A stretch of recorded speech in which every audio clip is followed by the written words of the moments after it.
Welcome to Square Notes, the Sacred Music Podcast. Your chance to learn about the teachings of the Catholic Church on sacred music, both in theory and practice. Through interviews, discussions, and music, your hearts and minds will be lifted up and better understand what it means to sing the praise of His glory. And now, your host, Dr. Jennifer Donaldson-Nowicka. Hello, listeners, and welcome to Square Notes, the Sacred Music Podcast and the official podcast of the Catholic Institute of Sacred Music. Today I'm chatting with Mark Langley, a longtime laborer in the field of classical education, who has worked in several important classical schools which incorporate music on a daily basis for all their students. Mr. Langley currently serves as the headmaster of the Chesterton Academy of Our Lady of Walsingham in Colorado Springs, Colorado, after having served at the Trivium Academy in Massachusetts, which was the first classical Catholic high school in the country, where he taught for 12 years and served as academic dean. In 2003, he founded the Lyceum in Cleveland, which quickly became regarded as a top Catholic preparatory school. Today, we chat about the structure of Catholic education in the Trivium and the Quadrivium and the role of music therein. We hope you enjoy the show. Mark, it's so wonderful to have you on the show. It's been a while since we've chatted, and I'm just so delighted you could join me to talk about this topic today. Oh, thanks, Jennifer. I'm really happy to be here. I'm honored that you would ask me to be in this interview. So today we are discussing some things that you are the perfect guest for, and that help us better understand a Catholic perspective on education. And so I've been really inspired by your work at the Trivium, at the Lyceum, and your role in the revitalization of classical education and all the ventures you've gone on to since your time in Massachusetts and in Ohio. So could you give our listeners a little bit of your background in terms of your interest and role in classical education? Yes. So I've been involved with classical education, or sometimes I like to say liberal education on the secondary level, ever since I was 10 years old, and I attended my my now father-in-law's school. John Schmidt started the Trivium School in 1978. And I've always been sort of bragging to people that that's the very first lay-run Catholic classical school in the nation. And I think it's inspired many schools. It started in 1978, so I still haven't heard anybody mention a school that was started earlier. So that's the substance of my boast here. But I had the pleasure of attending his school, Trivium School, under his tutelage. And then after going to Thomas Aquinas College, I returned to teach at Trivium School for my first 10 years of teaching. And so that, of course, is very formative for me to learn under John Schmidt, who I consider one of the, just a great educator. He'd been teaching for 50 years and had started a couple schools of his own. So that was very formative for me. And then after that, I was invited to go to Cleveland by someone who sent their daughter to Trivium, and he happened to be a hedge fund manager. So he had the resources to help me start a school in Cleveland called the Lyceum, which we started in 2003. And that school is now going very strong under the current headmastership of an old friend from Thomas Aquinas College, Luke Masick. He's a wonderful guy. And that school is just a tremendous little school. And from there, I then was invited to come to Colorado Springs to start another school here, Our Lady of Walsingham Academy, which we are very much trying to make in the same mold as the Lyceum and as the Trivium School in Massachusetts. So my father-in-law's legacy is moving on. But of course, though, with our present school has a board with its own vision, but they very much want to have a school that's devoted to Catholic classical education. So here I am now. I've had some other ventures in the charter school industry in Boston for a while, and also with other little classical schools as well. So I've had a lot of experience in curriculum design and really trying to figure out how do you impose or instruct students at the secondary level in this great tradition. And so that's in a nutshell sort of my experience. Yeah, that's so great. So I would like to get into the ideas a little bit in the weeds, but maybe starting with a sort of artistic image first. Last semester in my humanities class for the pre-theologian seminarians here, we spend a lot of time on the western royal portal of Chartres Cathedral. And like a number of other Gothic structures and works of art, it has a central figure of Christ in glory, but also some common Gothic elements like a calendar to show the structure of the earthly year, featuring, the signs of the zodiac and the labors of the month, as well as the structure of earthly education, featuring each of the 7 liberal arts with a feature engaged in the art, as well as a person who particularly represented the art, for example, Pythagoras for music.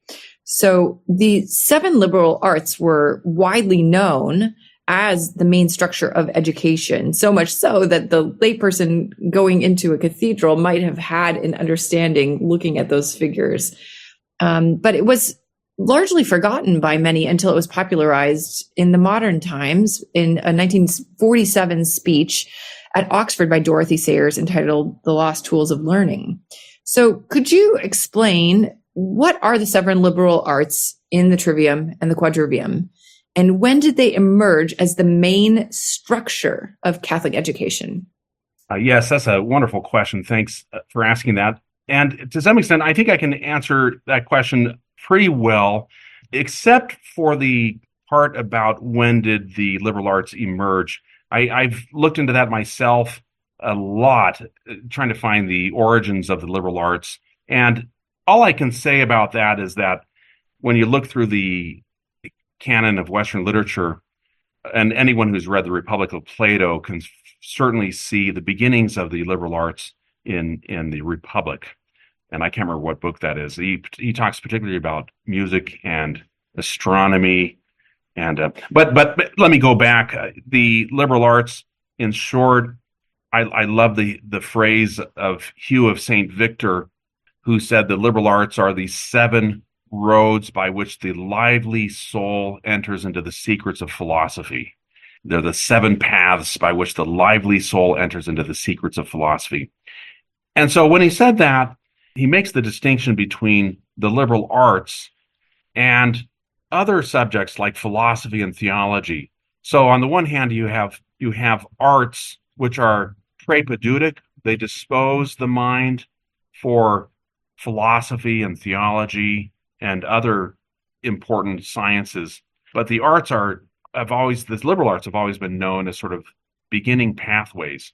And so in a nutshell, they're divided into two camps. There's the 3 arts of the Trivium: grammar, rhetoric, and logic, and then the 4 arts of the Quadrivium, which are arithmetic, geometry, music, and astronomy.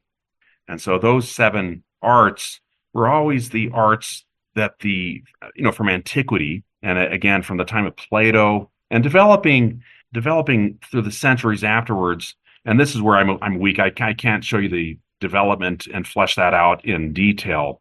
But certainly by the 14th century, they were sort of enunciated, just like you could see in that painting that you were talking about. I'm not sure what the date on that painting is, but yeah. So what I'm talking about is actually the sculpture above one of the doors of the 3 doors on the royal portal, the west end of the Chartres Cathedral, which was constructed between around 1145 and 1155, so mid 12th century. Yes. Okay. So certainly by that time, so somewhere between the time of Plato and Socrates and the 12th century, the liberal arts had been sort of canonized or tabulated in that form. But more interesting to me though is the division of the liberal arts, and it's right that Dorothy Sayers really kind of brought the arts of the Trivium, grammar, rhetoric, and logic back into our parlance. That essay that she wrote was so inspirational for so many, including my father-in-law. I remember as a 7th grader, he had that on the bulletin board, and we would read the Lost Tools of Learning. On the other hand, I think Dorothy Sayers does make a mistake in saying grammar, logic, and rhetoric. She puts them in that order, whereas the more traditional order is grammar, rhetoric, and logic. So that's just a small criticism that I have. The reason for that order is that grammar, the arts of the Trivium, grammar, rhetoric, and logic, some people will say, well, those are the arts of language. Those are the arts that are common to every science, common to every study. And so you can see why they're so prepedeutic. I like that word, that word that means to dispose the mind of the learner towards something higher. But obviously, for any study, the art of grammar, which is the art of making a sentence, the art of the sentence, and then the art of rhetoric is the art of persuasion, and then the art of logic is the art of distinguishing the true from the false. I think it was Plato who said we need to have an art that by which we distinguish true statements from false statements. And so Aristotle, building on Plato, is the sort of the father of logic, the father of that liberal art. So I think all of anyone who thinks about grammar, rhetoric, and logic can see easily why these are subjects they're arts that would dispose you for higher studies. How are you going to study history and literature and philosophy and theology and political science and all of these things without a basic grasp on the sentence and the art of persuasive speaking, and then of course all of the various things required in logic. Aristotle will go on and talk his great work on logic, the Organon. He distinguishes the three acts of the mind and how logic perfects each one of those acts. So he'll divide logic into three parts. And then proceeding on to the Quadrivium, it's interesting there because you have arithmetic, geometry, music, and astronomy. And I said them in that order just because you can kind of see that you have the arts of mathematics, arithmetic, and geometry. Everyone probably remembers, or you might remember, that the Greeks divided mathematics into discrete quantity, the study of discrete quantity, and the study of continuous quantity. Arithmetic is the study of discrete quantity, discrete numbers, and geometry is the study of continuous quantity, so lines and continuous surfaces. So that division of arithmetic and geometry comes from the Greeks' division of mathematics.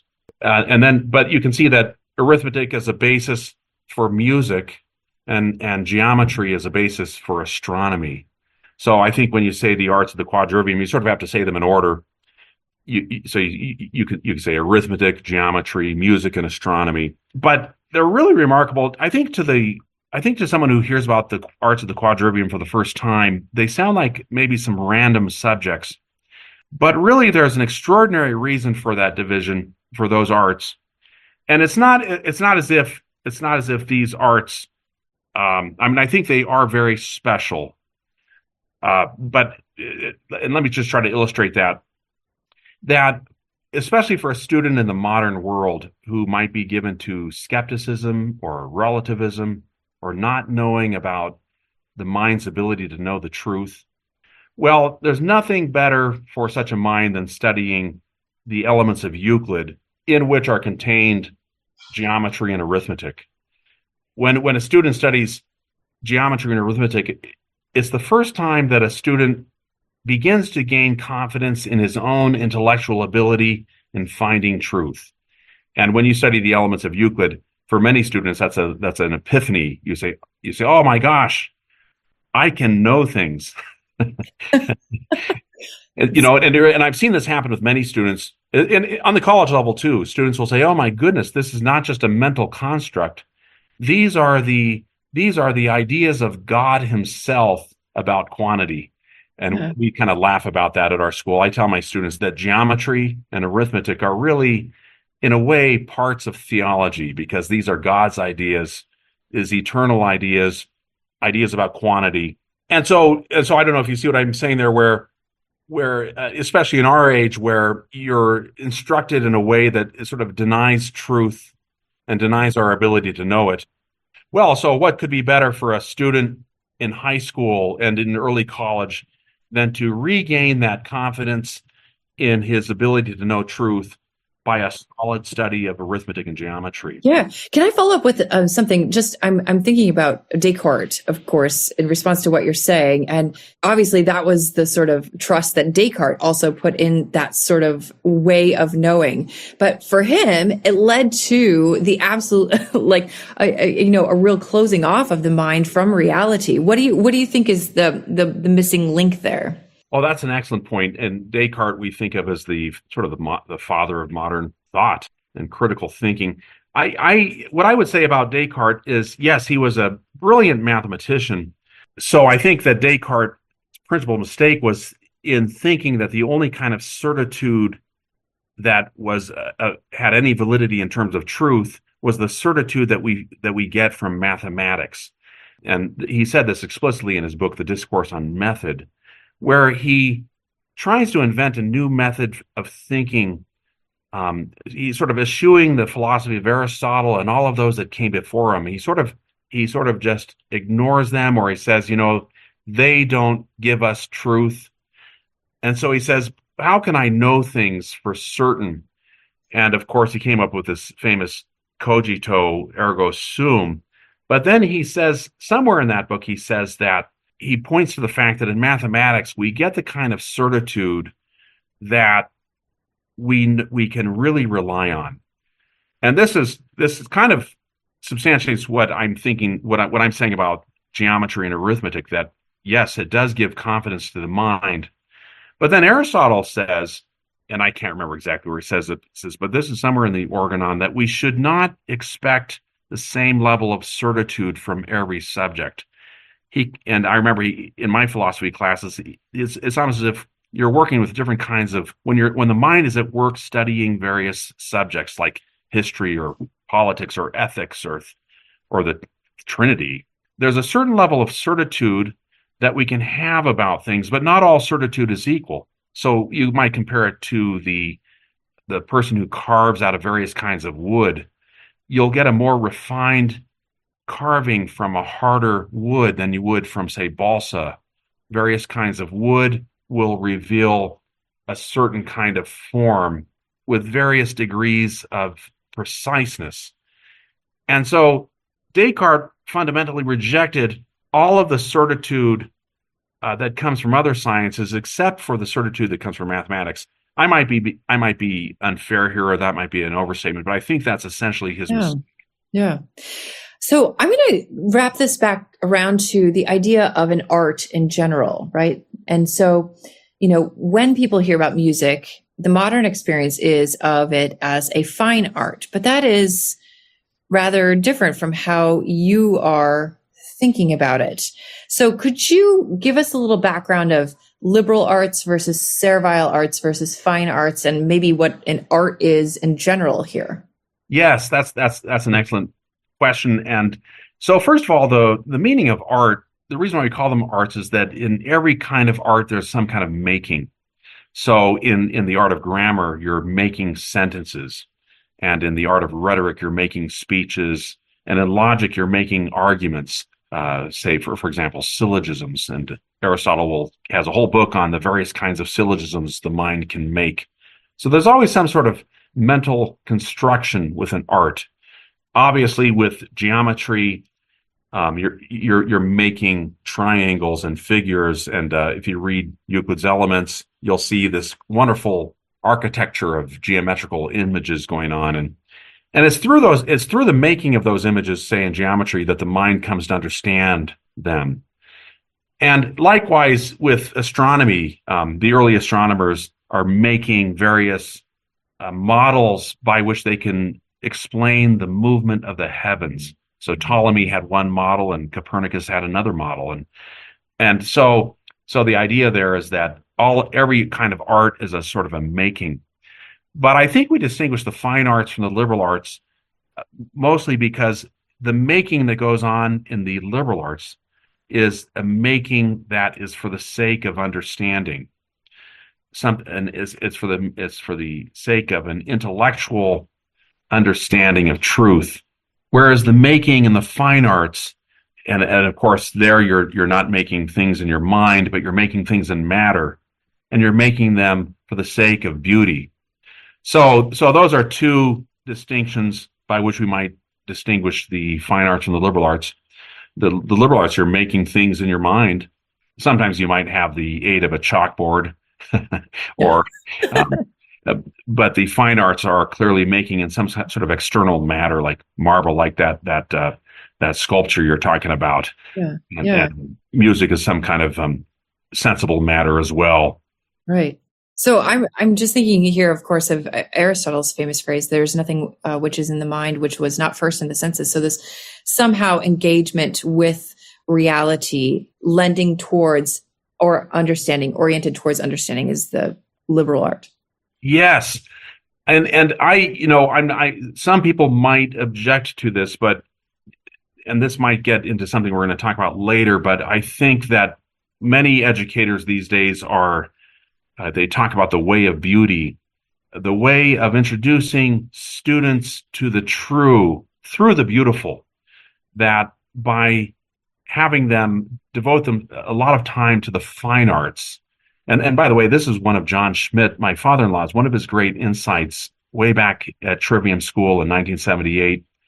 He thought that the presence of beauty in students' lives and of them making beautiful things, such as choral singing, or even in their art classes, this idea would be that to dispose them to the beautiful and make them delight in the beautiful is also a way of leading them towards truth itself. Not to mention goodness, but as a school, I'm primarily concerned with the instruction of the mind, and so I've always been fascinated by this idea that if you can dispose students towards true beauty, the beautiful, then you're also in a mysterious way orienting them towards truth itself. Right. So, I mean, this gets to the next question I'd like to pose to you. And this is something that I think is largely missing from the modern Catholic conception of what music is. They expect too little of music. And what is missing from their, perhaps more fine arts oriented, a kind of like a premier conception, Catholic conception right now of what music is, in terms of beauty and the production.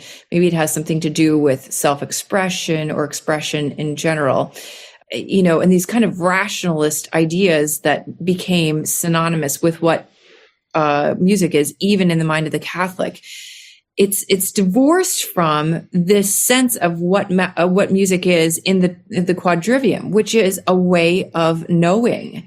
So could you speak a little bit to that distinction between our modern conception of music that perhaps asks too little of music, and what sorts of knowledge music can actually produce?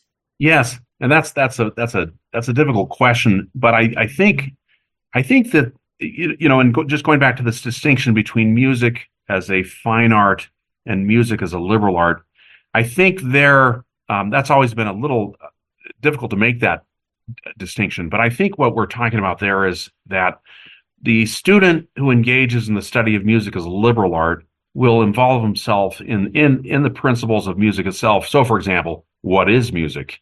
What is music for? And also, what is it that makes music beautiful? So, for example, I know that the great Saint Boethius wrote that tract, De Musica, which I remember reading in college. And he talks about how music is a imitation of the passions. And if you combine that with Aristotle's definition of tragedy and his poetics, he says that all of the fine arts, to some extent, have for their aim the purgation of the passions, the cleansing of the passions, so that the soul can be ordered to truth and goodness. And again, I don't want to deny the idea of music trying to make something beautiful for its own sake. I don't want to be misinterpreted to say that the fine arts are all simply ordered to something else and not for their own sake. But this idea that the student would study music as a liberal art, to study the kinds of order in music itself, and specifically the order that is contained in beautiful music, And what are the elements that make music beautiful? So that's a sort of an intellectual study. A student doesn't need to know how to play the piano or the violin or sing to engage in that study. But I think when we talk about music as a fine art, I think there we're talking more about the actual art of producing beautiful music. Right. And so I think that's the central distinction between music as a fine art and music as a liberal art. But obviously the two would go hand in hand, that those students who can actually produce music would also have more of an understanding of what music is and the order that must be there for beautiful music to exist. If I might just try to answer the second part of your question, which is to speak to the modern conception of music versus the sort of classical understanding. This sort of ties in with what I'm trying to say, which is I think for someone like Boethius and for the classic, the great authors and thinkers, I think for them, music is something which proceeds from man and reflects a well-ordered soul, so that if music is an imitation of the passions through sound and rhythm, but if that's essentially what it is, an imitation of passions in a well-ordered man, then it becomes something objective. There's something which makes music beautiful, and that's insofar as it reflects the well-ordered soul. Mm-hmm. Whereas I think the modern conception divorces that idea of reflecting the well-ordered soul to something as more of a construct, which is maybe divorced from the human person.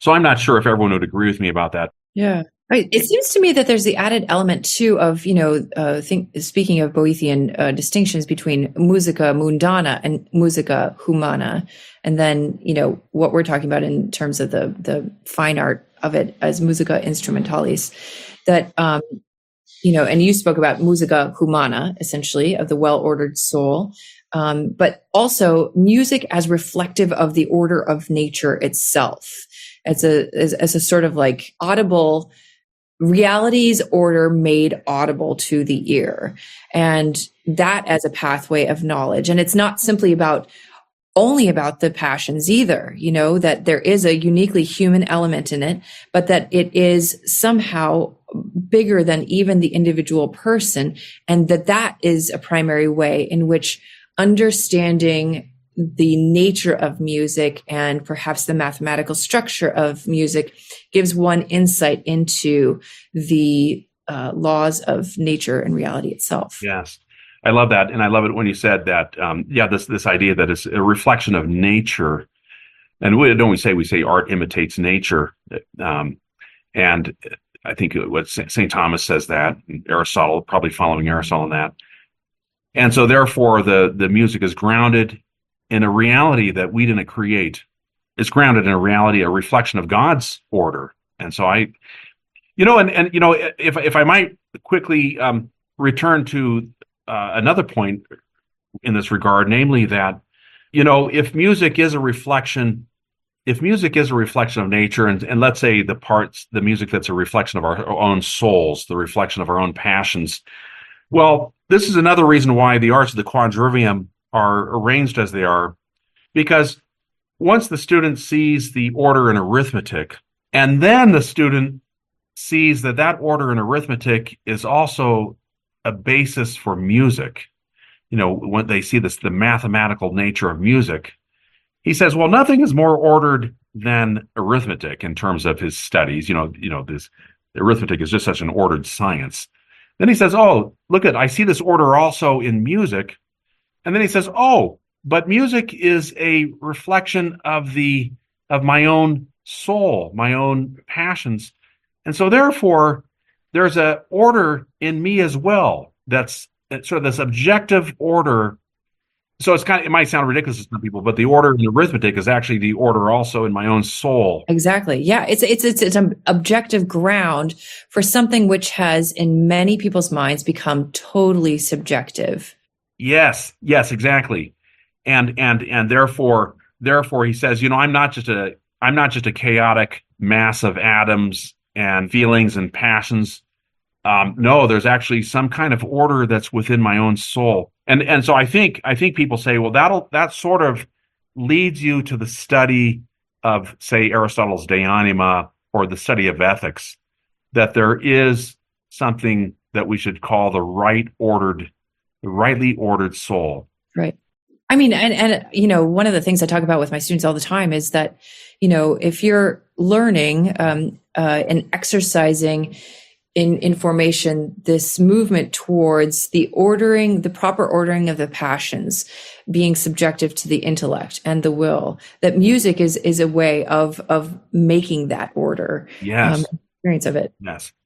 And if I might add, if someone wasn't able to see that with the relationship of arithmetic to music and then to the human soul, then they think, well, there's the same thing with the heavens, that you study geometry and then astronomy, and then you see, oh my gosh, when I look up to the heavens, sort of like Thales, the first philosopher, looking up to the heavens, is sort of the man looking up to heavens is sort of emblematic of the man looking for higher things. But he says, oh my goodness, I see an order in the heavens.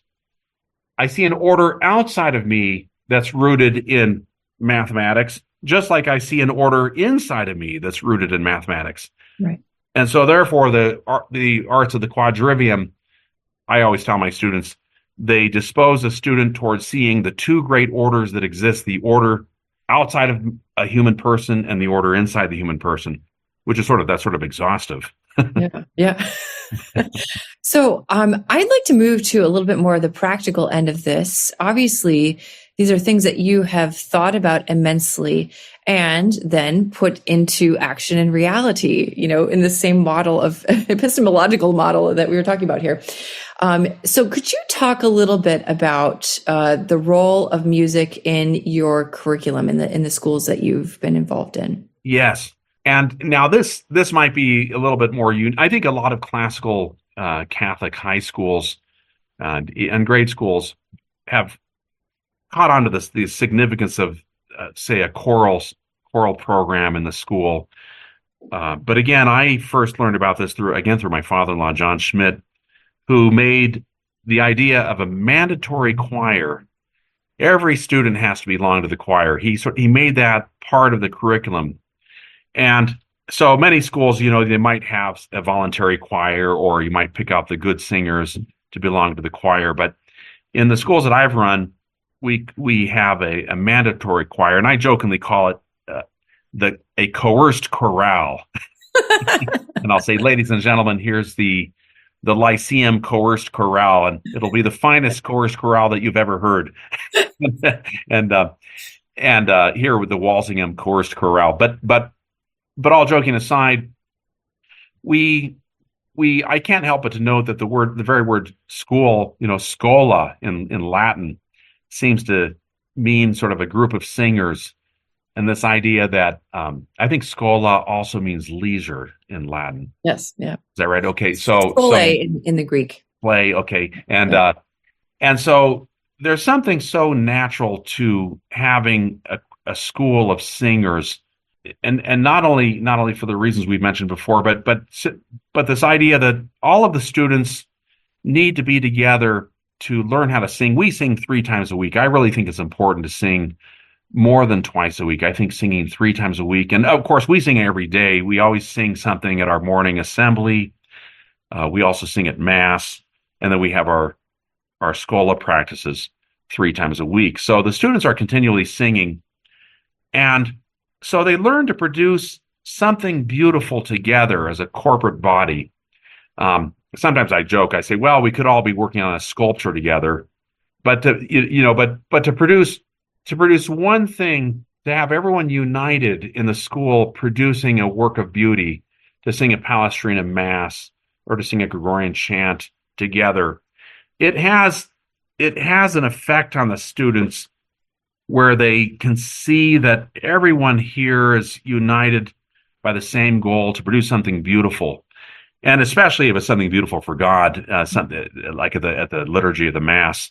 So a question, I can hear all of our listeners saying, okay, that sounds awesome. How do you deal with people who can't match pitch?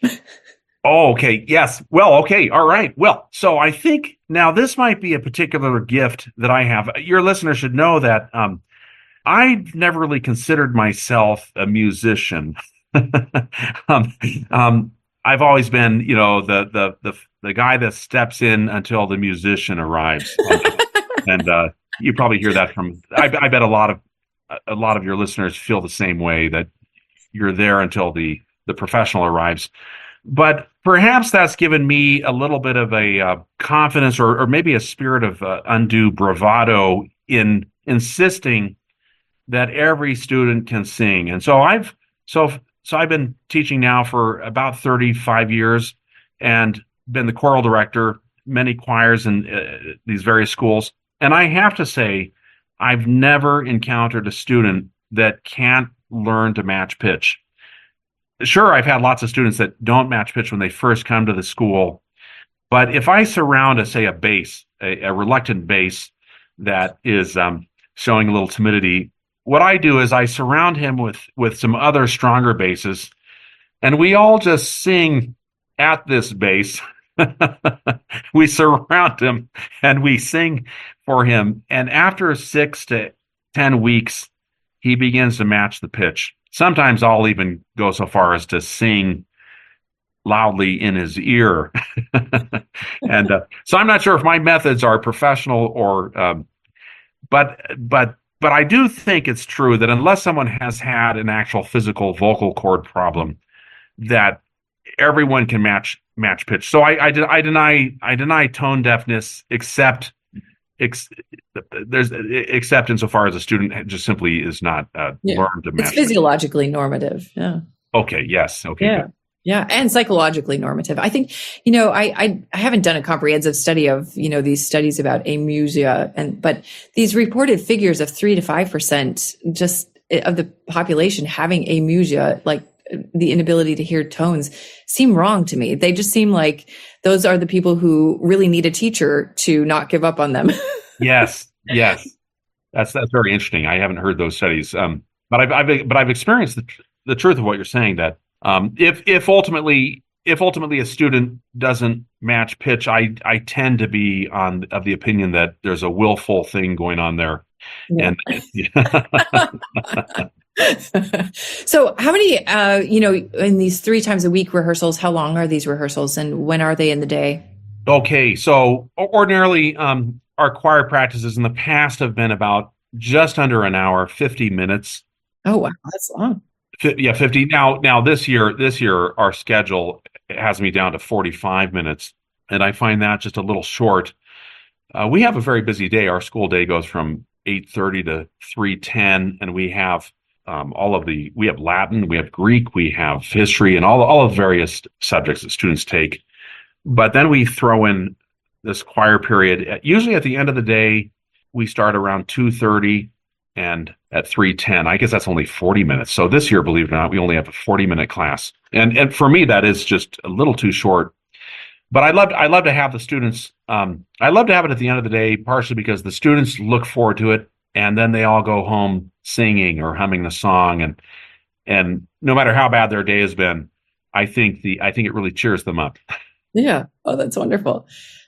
I'd like to just wrap up this interview by coming back to, for example, Plato's conception of the role of music in the formation of a person, in helping them to love what is honorable and good, and that's the reason why one is trained in music, because the training in the differentiation between good and less good and bad in music redounds to an effect on the moral formation and intellectual formation. Have you seen, can you share with us any insights or stories that you've seen that lived out in your experience?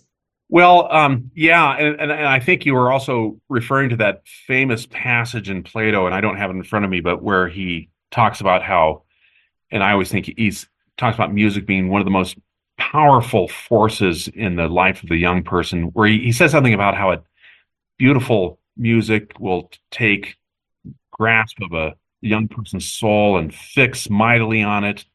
imparting some kind of grace. And I can't remember if he says that specifically about music or about any kind of beauty. But I thought he talks specifically about music. Yes. Yeah. Okay. And it just the idea being that if we can have students singing beautiful music in choir, practicing the fine art of music there, then I've had a lot of experience in seeing students, who all have their own music that they listen to after school. Or, for example, I'm afraid to say that a lot of my students appear to like popular musicians of the day, including Taylor. What's her last name? Yeah, that Taylor girl. And but on the other hand, if we can combat that kind of music, and I'm not trying to make a judgment, I don't know her music, but to combat it by having them sing these beautiful masses, polyphonic masses, and Palestrina and Victoria, I'll hear them humming it, and I have stories from parents at home all the time who will say that they hear their children humming tunes from these Renaissance sacred polyphony, and so I know that it's taking a grasp on their souls, and at least is providing some kind of antidote to the ugliness that we have all around us. But with regard to particular anecdotes, I think the only anecdote that I have, which always happens every time we give a survey to alumni that have been out of the school, say for 10 years or 15 years or 20 years, we'll say, "What did you remember about your years at such and such a school? What do you remember about your years at Trivium School or the Lyceum?" And we'll have these response. They'll say, "I remember singing in the choir. I remember producing this beautiful music." And, unfortunately, they won't remember my particular Latin class or my brilliant philosophy class. They always remember the music and the times they had producing the beautiful music at a Advent Lessons and Carols concert or an Easter concert or just at the weekly mass. That's a great testament. Thank you so much, Mark. This has been really wonderful, and I hope to converse with you again. There's a lot more here that we didn't even get into, scratch the surface, but thank you so much for your insight and wisdom. Well, thank you, Jennifer. It's been an honor to speak with you, and again, I'm just a wonderful discussion. So thank you. We hope you've enjoyed listening to Square Notes, the Sacred Music Podcast with Dr. Jennifer Donaldson-Nowicka. For more information about this episode, sacred music resources, or upcoming events, visit our website at sacredmusicpodcast.com. You can subscribe to our podcast on iTunes, Stitcher, YouTube, or your favorite podcast app. If you enjoy our podcast, please write us a review on iTunes. This improves our iTunes ranking and helps others find out about the podcast. The music you heard at the beginning of this episode is Hec Dies by William Byrd, sung by the London Oratory Schola Cantorum Boys Choir, directed by Charles Cole from the CD Sacred Treasures of England. The music at the conclusion of this podcast is from the Prelude and Fugue in G Major, BWV 550 by Johann Sebastian Bach, performed by Jennifer Donaldson-Nowicka. We look forward to having you join us next time, and until then, may we sing the praise of His glory.